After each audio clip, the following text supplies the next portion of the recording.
High, হ্যাঁ, তোমরা কেমন আছো? ভালো আছি। আচ্ছা, আমি তোমাদেরকে একটা প্রশ্ন করতে যাচ্ছিলাম, ঠিক আছে? হুম, যদি তোমরা কিছু মনে না করো, করবো নাকি? করেন। আচ্ছা, পারবে না। বর্তমানে তো বিশ্বকাপ ফুটবল শুরু হচ্ছে, হ্যাঁ, হুম, আর কয়েকদিন পরে, সেটা তোমরা জানো।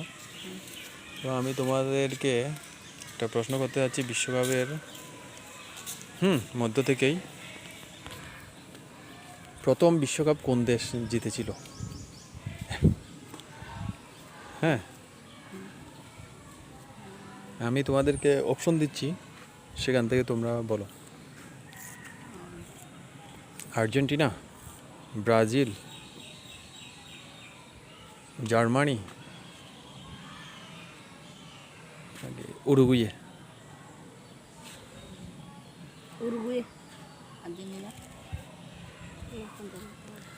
তোমরা মোটামুটি দুজনেই ভালো উত্তর দিয়েছো। কারণ কি, এই যে প্রথম বিশ্বকাপ হয়েছিল, হ্যাঁ, সেই প্রথম বিশ্বকাপে আর্জেন্টিনা এবং উরুগুয়ের মধ্যে ফাইনাল খেলা হয়েছিল। এবং সেই খেলায় আর্জেন্টিনা 2 গোল দিয়েছিল আর উরুগুয়ে দিয়েছিল 4 গোল। সে চ্যাম্পিয়ন হয়েছিল উরুগুয়ে প্রথমবার বিশ্বকাপে।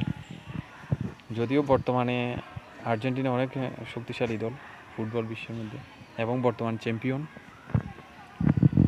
ওকে, থ্যাংক ইউ তাইলে তোমাদেরকে। হ্যাঁ, দুজনে মোটামুটি ভালো উত্তর দিয়েছো। আর ও তো মোটামুটি বলতে গেলে একেবারে সঠিক যেটা সেটাই বলেছে। হ্যাঁ।